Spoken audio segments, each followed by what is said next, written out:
Somos uma empresa que há mais de 13 anos investimos em tecnologia e capacitação para levar o supply chain da sua empresa a um outro nível. Bem-vindos à Level Group. A Level nasceu de um sonho de resolver os problemas da cadeia de abastecimento. Nosso propósito maior é difundir os preceitos do Fair Trade e gerar resultados sustentáveis para vocês. Nosso time de soluções e tecnologia é altamente especializado na transformação digital dos processos de supply chain. Você prioriza o seu negócio e nós cuidamos da gestão dos seus serviços, garantindo a continuidade e a eficiência das suas operações. Nossos profissionais são especializados e continuamente capacitados para garantir a melhor compra e o compliance da sua organização. Então, se você pensa em supply chain, a Level sempre terá uma solução para atender. Somos o One Stop Shop.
Olá a todos, sejam muito bem-vindos a mais uma transmissão ao vivo do Intalks. Eu sou o Thiago Alves, CEO da Regos e do Spaces do Brasil.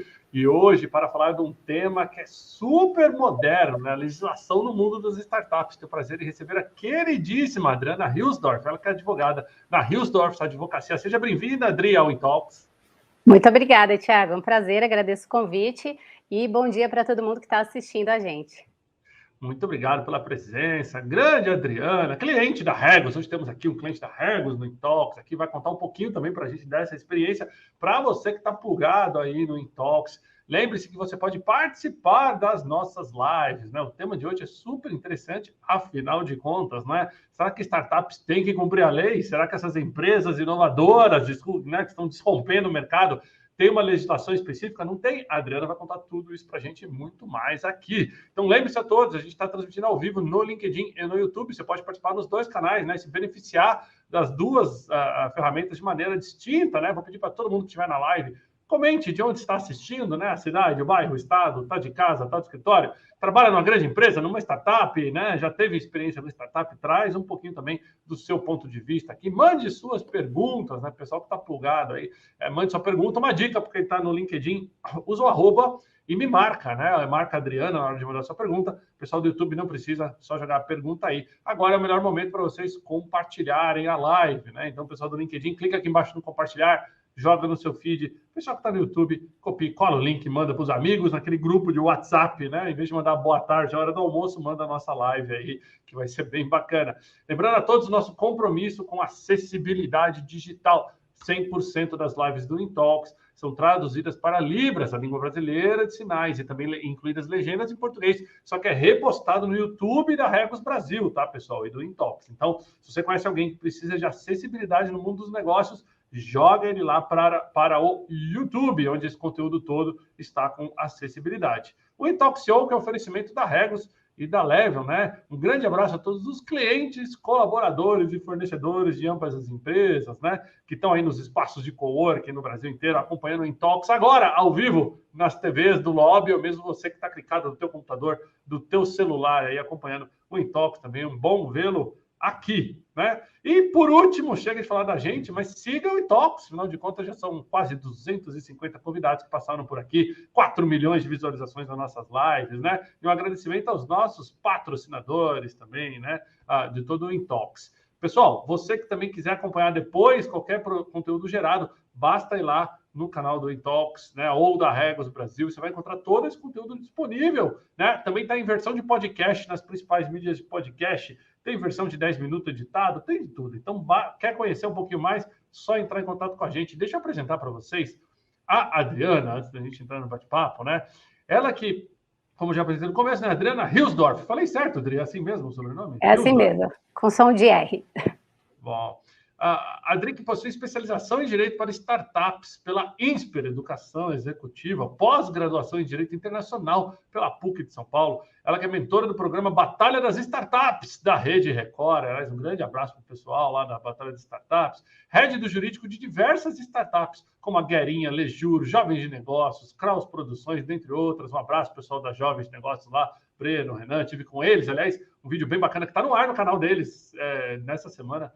Membro do Lead Futuro, um abraço para a Laís, parceira aqui do Intox, inclusive, e da Comissão de Startups da OAB Santos. Escreveu artigos para o portal de revista jurídica em LOL, entre várias outras realizações. Dri, seja bem-vinda ao Intox. Queria começar pedindo sua visão inicial sobre startup e legislação. São coisas opostas? Startup tem que cumprir lei, não tem que cumprir lei? Dá um overview desse mercado para a gente. Claro, Thiago. Primeiro que, assim, todo mundo pensa que startup é um bicho de 7 cabeças, né? Nossa, startup é uma empresa, não é? Será que a gente precisa de advogado? Será que a gente precisa de contador? Ou a gente só tem uma ideia aí disruptiva e acaba conseguindo ser um unicórnio e inovar aí como o Uber e diversas outras startups aí que a gente tem, né? Então, começando pelo começo, as startups precisam dos advogados. Por quê? Porque as startups, normalmente, elas atuam em uma área que é cinzenta ali do direito. E também porque elas são disruptivas, ou seja, elas trabalham com modelos de negócios que até então não existiam, e aí a tendência é criar esses atritos, criar essas barreiras, e a legislação praticamente não existe, né? Então, a gente tem que criar essas legislações. Então, é por isso que a gente realmente precisa o acompanhamento do advogado para ele mitigar os riscos, para ele ajudar esse fundador da startup a ter um negócio concreto para que ele possa, no futuro, receber um investimento, por exemplo. Então, é muito importante ele estar antenado com a legislação, contabilidade, para ter um negócio jurídico sólido. Então, basicamente, assim, startups e advogado, eles caminham ali, eles são um complementando o outro. Existe uma máxima, né, quando a gente olha para o mercado empresarial brasileiro, né, que o Brasil, a gente tem nossas jabuticabas, né? Que, por exemplo, o Brasil é um país que, para você abrir uma empresa, você tem que ter um endereço, sem saber ainda necessariamente onde a sua empresa vai operar, e você tem que ter um contador sem saber ainda se vai ter faturamento e tudo para contar. Só que muitas empresas esperam ter um determinado corpo ou faturamento para desenvolver a sua área jurídica, né? E quando eu olho aqui o teu portfólio e olho essa pegada das startups hoje em dia, eu acho que as startups estão vindo com uma cabeça diferente. Você concorda? Assim, elas estão olhando para essa questão legal de maneira diferente? Sim. Por que acontece isso? Porque eu trabalho com as startups desde 2010 e lá, 10, 11 anos atrás, a gente não tinha essa visão, o mercado não era tão maduro como é hoje, a gente já tem uma primeira leva aí de empreendedores e de investidores, o mercado também vai se amadurecendo, tanto os fundadores, né, os empreendedores, que são os detentores das ideias e tudo mais, quanto o próprio investidor anjo, o 3Fs, que a gente chama que é Family, Friends and Fools, e também os próprios Venture Capital também estão ali aprimorando a tese de investimentos, e a gente cria uma segurança jurídica maior, tá? Então, por isso, é muito importante que o empreendedor, ele pode ser que no começo seja inviável, por exemplo, ele contratar um advogado pelos custos, mas ele já tem ali a ideia do que ele vai fazer para que traga segurança jurídica para o negócio dele. Porque realmente, como você muito bem colocou, ele vai precisar, para abrir uma empresa, ele vai precisar ter um contador, ele vai precisar ter um endereço, ainda mais, por exemplo, a própria Regus, ela fornece aí um endereço fiscal, possibilitando e facilitando a abertura dessa empresa, porque aí você consegue colocar um endereço virtual como seu endereço fiscal, e isso é uma coisa muito boa para a gente poder viabilizar os negócios dessas startups, mas normalmente o que o empreendedor quer? Ele quer focar no negócio dele. Mas, de uns anos para cá, ele vem reconhecendo a importância do advogado. Por quê? Porque, como eu falei, 10 anos atrás a gente não tinha muito conhecimento de como funcionava esse universo, esse ecossistema. Agora, o empreendedor mais maduro, ele sabe que se ele não tomar devidas precauções, ele vai ter problemas muito piores. Então, o que ele deixou ali, o que ele economizou não contratando um advogado no começo, pode ser muito prejudicial para ele no futuro, que ele pode vir aí a gastar 10 vezes mais, por exemplo. Muito bom. E quando a gente olha, por exemplo, né, para algumas startups de sucesso dos últimos anos, Adriana, fica sempre uma questão dúbia. Vou te provocar aqui na live, né? Tiago, como sempre, sendo Tiago, fugindo da pauta, surpreendendo os convidados.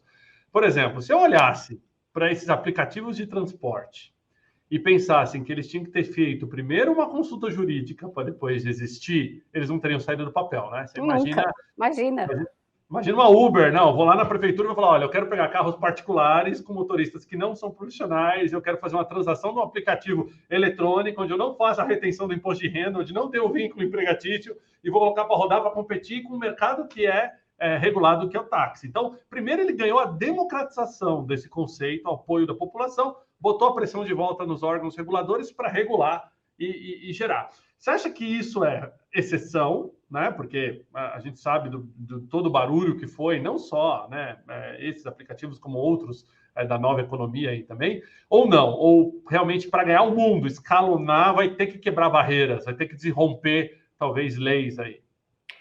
Eu acredito que não seja exceção, não. Para você poder ganhar escalabilidade e relevância aí, você vai ter que quebrar paradigmas, vai ter que quebrar barreiras, porque se depender do judiciário, nossa querida, né, os nossos juízes, as casas legislativas, o Congresso mesmo, eles não estão interessados em você ter um negócio inovador, eles não estão interessados em autorizar nada, e exatamente por isso que veio o Marco Legal das Startups criando o Sandbox, que é onde a gente vai permitir um ambiente seguro ali, sem aquela interferência gigante dos órgãos reguladores, para que a startup possa ali se permitir a inovar e esbarrar em alguma legislação ou não, que ainda não existe, para que ela possa desenvolver o modelo de negócios de uma maneira mais segura. Mas, de fato, você tem razão.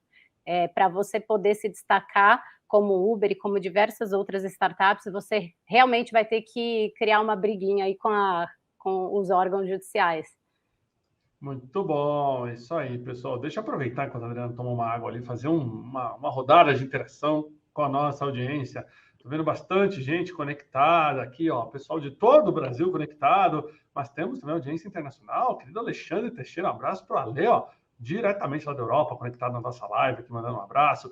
O gigante Ricardo Battistini, né? Battistini, que já foi meu entrevistado aqui no Intox, inclusive já fizemos o Intox Powered by Battistini aqui, bem bacana, prestigiando a Adriana, bacana. Marco Marcelino, mandando um abraço para você aqui, falando, a Adriana é top, ela é mesmo, né? E ele trouxe um tema que eu vou até explorar para a sua pergunta, sobre correr risco deliberadamente, e a gente vai falar um pouquinho disso daqui a pouco, né? Falando em correr risco, o Battistini falou que tem 14 grupos de WhatsApp, já foi até processado como administrador desses grupos. Não tem nada mais arriscado hoje em dia do que ser administrador de grupo de WhatsApp, Ricardo, devo te dizer, entendeu? Você tem que ser ali a pessoa que bota regra, o pessoal não está acostumado com isso, sei bem o que você está passando. E o Diego Borg, que é a Soda Ducati, elogiando minha camiseta, como sempre, aqui, ó. Isso é embaixador, cara, embaixador usa o logo da Ducati, sabe como é que é. Obrigado, Diegão, pela participação na live. Dri, deixa eu te trazer, então, esse ponto. Vou explorar o que o Marcão trouxe aqui, sobre correr risco deliberadamente, né? Se tem uma coisa que fomenta o mercado de startup, é o capital de risco, né? Investidores que topam colocar um pouquinho ou um montão de dinheiro visando esse ganho em escala, visando uma venda, visando um valuation maior e tudo isso. Isso significa capital de risco, correr risco. Mas dá para, de um lado jurídico, trazer segurança para o investidor que está colocando dinheiro dele na startup? Existem mecanismos legais para que não seja um investimento tão arriscado assim? Muito boa a sua pergunta, Thiago, por quê? Também, Marco, um abração para você. Marco é sensacional, eu sou fã dele também. O que acontece? O investidor profissional, ele tem aquela ciência de que o investimento pode, de duas uma, ou ele vai perder todo aquele dinheiro que ele investiu, né? Ou ele vai receber o dinheiro que ele emprestou, porque eu já vou falar um pouquinho para frente sobre qual é o instrumento que a gente mais utiliza para viabilizar os aportes nessas startups. Então, ou ele vai receber esse dinheiro de volta, ou, de fato, ele vai receber 10, 20 vezes mais se ele tiver sorte da startup dar certo. Mas o que acontece, de fato, é que não existe, em termos financeiros, uma segurança de que você vai ter esse dinheiro de volta. Você consegue criar mecanismos para proteger o investidor, assim como no marco legal, que foi sancionado, é super recente, a Lei Complementar 182, de 1º de junho, se eu não me engano, de 2021. Então, ela traz essa segurança jurídica para o investidor, porque ao realizar um investimento na startup, ele não vai integrar o quadro societário daquela startup. Então, o cap table vai continuar com os sócios fundadores e ele vai ser somente um investidor que vai aguardar ali, vai estar acompanhando, né, o que a startup está fazendo, mas ele não participa dos problemas que uma startup pode ter. Por exemplo, dívidas, se tiver desconsideração da personalidade jurídica, entre outras coisas, ele não vai participar desse ônus. Então, ele só recebe o bônus, digamos assim. Então, por isso, a gente criou esses mecanismos ao longo do tempo e o marco legal das startups ele veio para trazer essa segurança jurídica. Agora, o que acontece é que as nossas casas legislativas, elas não conseguem acompanhar a nossa economia. Ela se movimenta muito depressa, então, quando uma lei ela é promulgada, ela já vem, de uma certa forma, defasada. Então, ela não acompanha o desenvolvimento da sociedade. Assim, o marco legal veio para trazer essa segurança jurídica para os investidores, porém, continua sendo um investimento de alto risco, e isso que as pessoas têm que entender, porque elas costumam ter essa dúvida. Não, eu vou investir aqui, mas eu vou ganhar muito porque é uma startup. Não é assim. Por isso que a gente chama de venture capital, né? Os fundos de investimento, e aí eles têm uma tese mais agressiva, e até a negociação com eles é muito mais dura, porque eles querem ali tudo que você pode imaginar, todos os direitos, né, políticos, econômicos, financeiros. Então, para a gente negociar, precisa tomar muito cuidado, tanto para o lado do fundador, quanto para o lado do investidor. Mas existem, sim, mecanismos, como o contrato de mútuo conversível, que a gente utiliza bastante, que ele é um instrumento, que é um contrato de empréstimo. Então, assim, eu, investidor, vou emprestar um dinheiro para você, aí a gente estipula uns juros, só assim na verdade, simbolicamente, porque a intenção do investidor não é enriquecer em cima desse contrato de mútuo, e sim fazer com que aquela empresa cresça, né? Aquela startup valide o negócio dela e vá para as próximas rodadas, e também a gente já negocia nesse próprio instrumento, se ele converter em participação societária aquele empréstimo que ele fez, a gente já negocia um acordo de sócios eventual. Então, como a sociedade vai ser regida com a entrada desse investidor no quadro societário da empresa? Então, ele vai ter direito de voto, de veto, como que vai ser direitos de preferência, em eventos de liquidação, como que se dará ele vai ter preferência no recebimento da liquidação. Então, todas essas questões são muito importantes, e principalmente questões envolvendo os fundadores, como, por exemplo, tem uma cláusula que a gente chama de lock-up, que serve para você manter o fundador da startup por um período ali de 2 a 4 anos, para que ele não possa vender a participação societária dele. Por quê? Porque quando o investidor ele investe na startup, ele está investindo no time. E o que eu posso dizer para vocês com a minha experiência?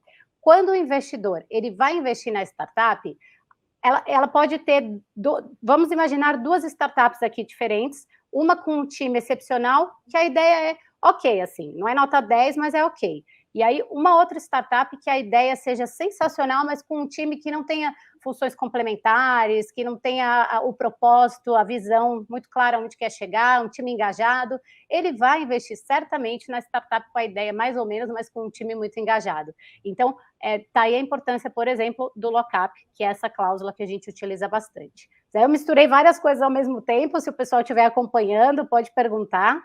Tem até uma pergunta interessantíssima aqui sobre, por exemplo, quando a gente pega algumas startups dos últimos anos que falharam por temas de compliance dos fundadores, ou mesmo falta de governança por parte dos investidores mesmo, de estar fazendo isso que você falou agora, né? Isso deve ter ensinado um pouco mais o mercado. E com essa modinha do ESG agora, né? Está todo mundo levantando talvez uma bandeira até meio marqueteira e não necessariamente real de meio ambiente, de social, de governance, né? Para surfar nessa vibe sem estar garantindo que está implementado na ponta, né? Como é que você olha para as startups hoje quando o assunto é compliance e governança? Então, é uma boa pergunta também, por quê? Uma startup, qual que é o conceito da startup? A diferença de uma startup com uma empresa tradicional? Primeiro que tem ali alguns conceitos, né, importados ali de livros muito famosos, como a Startup Enxuta, do Eric Ries, e tem também o Steve Blank, que tem um livro chamado Manual da Startup, que eles falam que elas não são empresas, elas são uma instituição humana projetada para achar um modelo de negócio muito bom, em condições de extrema incerteza e que seja replicável e escalável.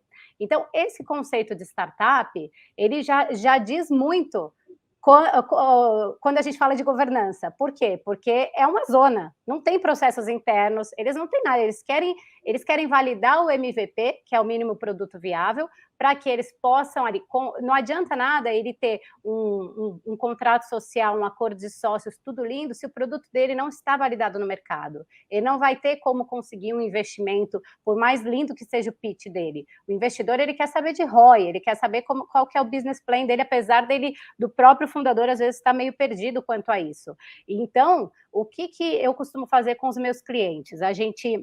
Eles me procuram, quando eles estão assim, meio embrionário, naquele estágio que estou só com a ideia, aí a gente tem que formalizar todos aqueles contratos que são necessários. A gente faz um contrato social, um acordo de sócios paralelo, registramos a ideia, registramos a marca dele no Instituto Nacional de Propriedade Intelectual, e aí com esse conjunto, que eu chamo de kit básico jurídico, aí sim a gente consegue estruturar. Mas tem que pensar pelo outro lado também, que isso demanda tempo, isso demanda dinheiro, então o empreendedor, ele coloca na balança ali o que para ele vai funcionar melhor. Será que ele vai conseguir pagar esse jurídico nesse momento inicial e depois por um produto que ele nem sabe se está viável ou não? Ou será que não é mais interessante ele testar, ver que o público gostou e aí sim contratar o jurídico? E aí, pensando nisso, deu tudo certo, como que eu vou fazer em termos de estrutura, minha governança? Porque, como você falou, o empreendedor, ele...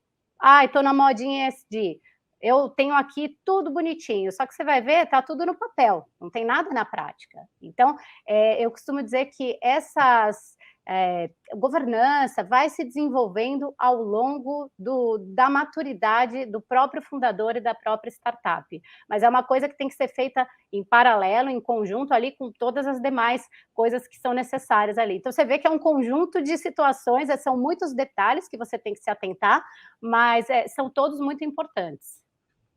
Muito bom, muito bom. Deixa eu trazer a gente de volta aqui, porque agora eu vou te provocar com perguntas rápidas aqui. Da nossa audiência, até fechando um pouquinho, você trouxe alguns pontos que você já comentou, que foram algumas perguntas que eu já enderecei aqui, pessoal, mas mandem mais perguntas aqui, tá muito legal a participação de todo mundo. Quando a gente pega hoje em dia, o que você já passou de cases, assim, de coisas que você já teve que judicializar, ou mesmo resolver, assim, que para benefício da audiência, aí o pessoal pode, talvez, aprender um pouquinho?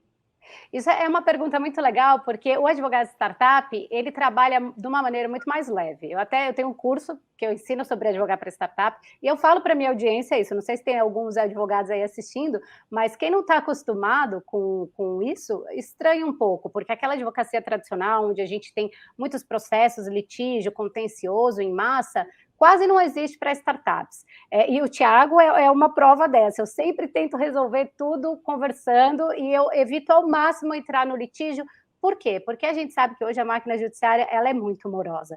E você ali demora muito e tem muita ineficiência judiciária também, porque às vezes você está certo que você tem aquele direito, a lei está te amparando, mas ainda assim existe uma insegurança jurídica. Então, é um assunto muito delicado, que eu também não vou entrar ali em profundidade, mas existe sim essa insegurança jurídica, então eu procuro sempre resolver as coisas no diálogo. Então, assim, o advogado de startup, ele realmente vai trabalhar mais de um lado consultivo, preventivo, e é muito mais leve, muito mais dinâmico. Muito bom. Queria te fazer uma pergunta até pessoal, que eu acho, pessoal, assim, profissional aqui, mas dentro de uma curiosidade que eu tenho.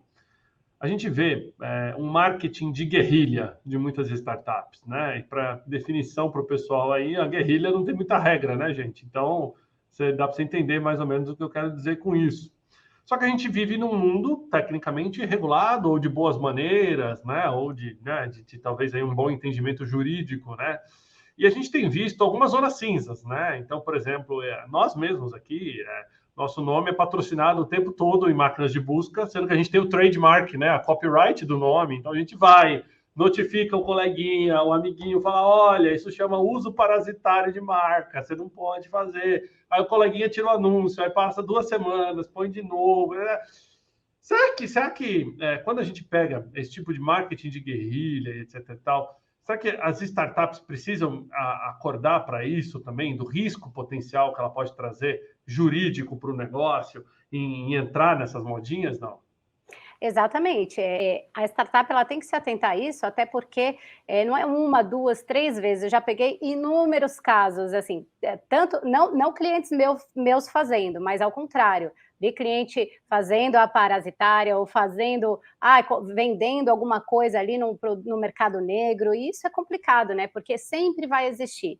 E justamente pela máquina judiciária ser tão morosa, que a gente tem aquele sentimento de impunidade, a gente fica um pouco frustrado, né? Porque isso, por mais que você sabe que daqui a alguns anos aquilo vai haver uma penalidade, inclusive tem ali decisões bastante sérias e que pode quebrar uma startup, né? Dependendo da condenação. Então, você tem sim que tomar cuidado, mas eu acho que o grande problema é a cultura, né?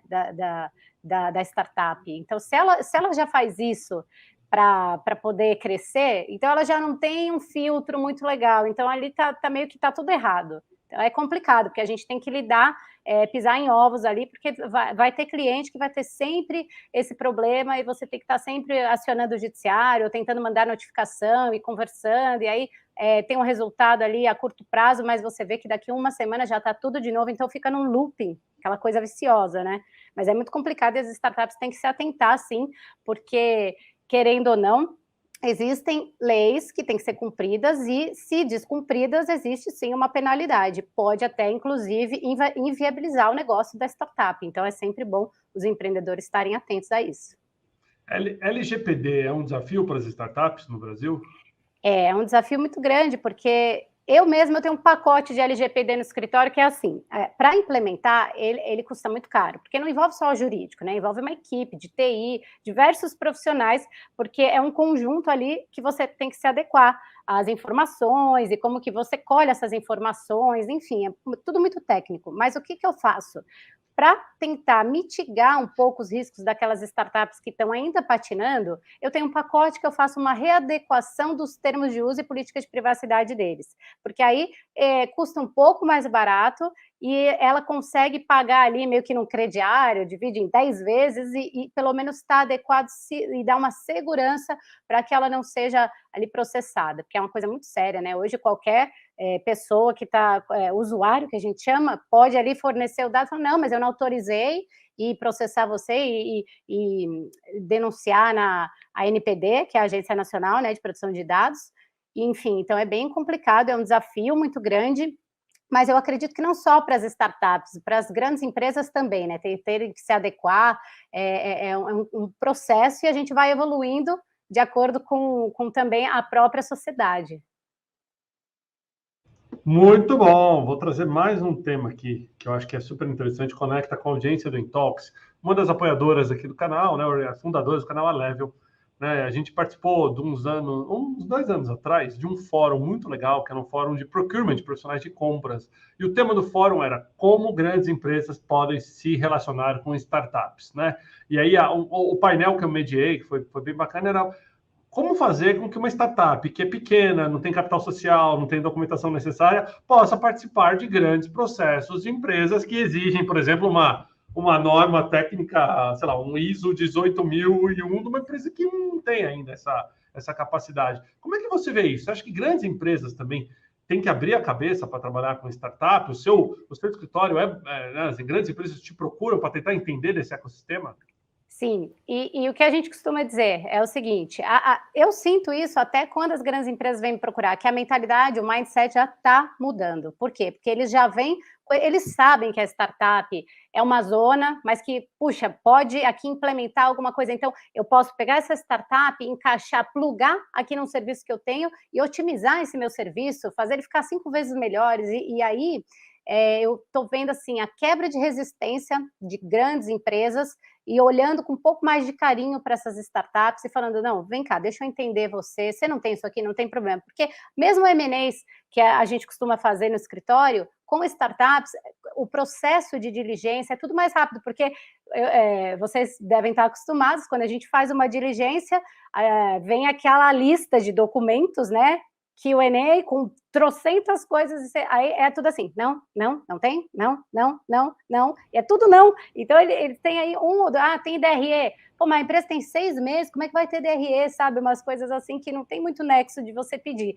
Então, eu sinto que também essas empresas, elas estão olhando com mais carinho e elas sabem do potencial que as startups têm para o negócio delas. E outra coisa que também é interessante, eu vejo iniciativas muito legais de colocar incubadoras, aceleradoras dentro da própria multinacional, então, por exemplo, a KPMG, tem outras também, a própria Magazine Luiza, elas criaram ali dentro da estrutura delas um ambiente onde o intraempreendedor, por exemplo, ele está ali à vontade para poder inovar, e ele, às vezes, dessa iniciativa que eles criaram, sai uma ideia muito legal e que pode trazer muito dinheiro para essa multinacional.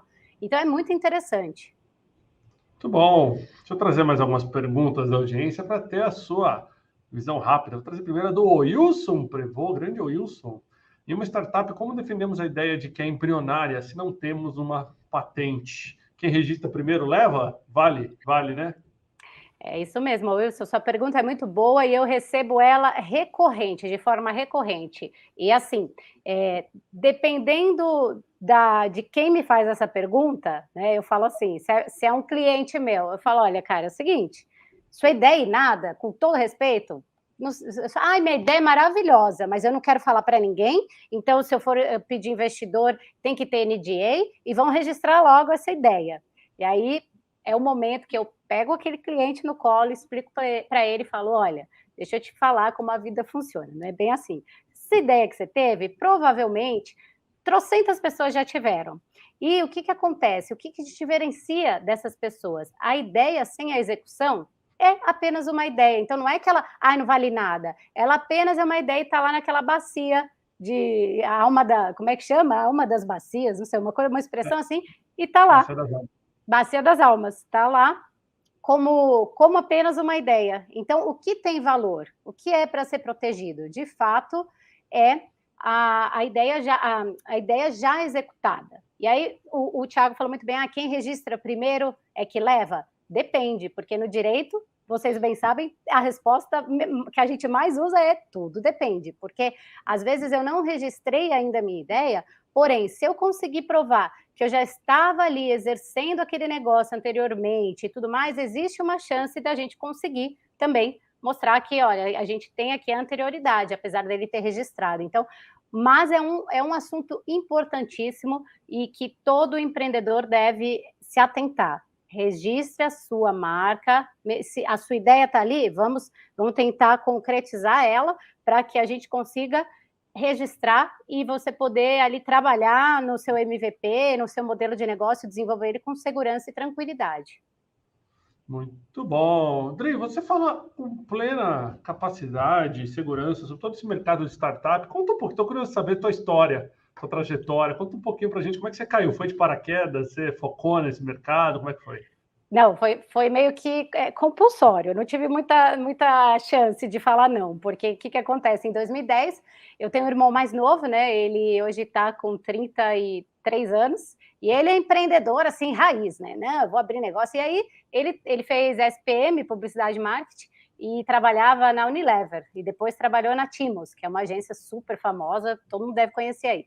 E aí, um belo dia, ele pediu demissão e falou: vou abrir uma startup. Meu pai deu uma surtada, né? A família ficou meio preocupada, falou: putz, será que ele está indo pelo caminho certo? Aí me liga e fala: então, Dri, vamos lá? Startup, você tem que ser minha advogada, não tenho dinheiro.